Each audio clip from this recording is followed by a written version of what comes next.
Welcome to surprise kitchen అండి. ఇవాళ మనం కూరగాయల్లో రారాజైన వంకాయ పచ్చడి చేసుకుందాము. ఇది టిఫిన్స్లోకి రైస్లోకి చాలా బాగుంటుంది.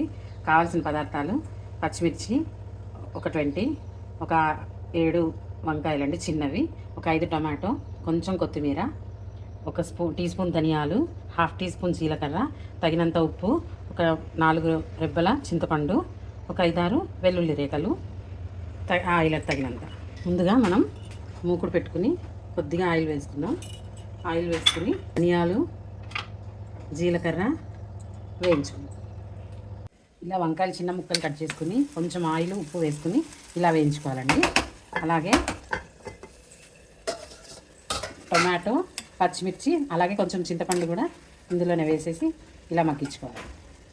ఇంకొక 5 మినిట్స్ అయితే అయిపోతుందండి. రెండు ఒకేసారి అయిపోతాయి. తర్వాత మనం మిక్సీ పట్టుకోవడమే. ఇలా వేగిపోవాలండి వంకాయలు. స్టవ్ ఆఫ్ చేసేసాము. ఇప్పుడు టొమాటో, పచ్చిమిర్చి, చింతపండు ఇది కూడా వేగిపోయిందండి.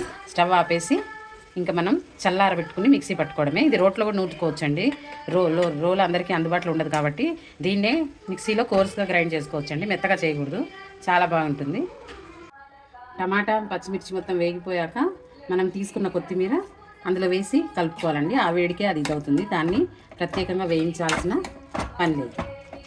ఇలా వేయించి కలుపుకోవాలి.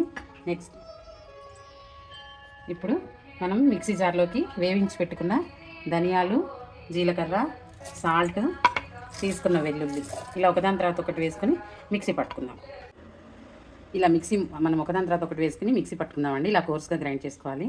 ఎంతో బాగుంటుందండి. మనం వీటిని వంకాయలకు ఆయిల్ రాసి, టొమాటోకి ఆయిల్ రాసి కాల్చుకుని కూడా చేసుకోవచ్చు. ఇదొక పద్ధతి, అదొక పద్ధతి అండి. అంతేనండి. ఇది టిఫిన్స్కి, రైస్కి కూడా బాగుంటుంది. Thank you for watching. Please like, share and subscribe our channel.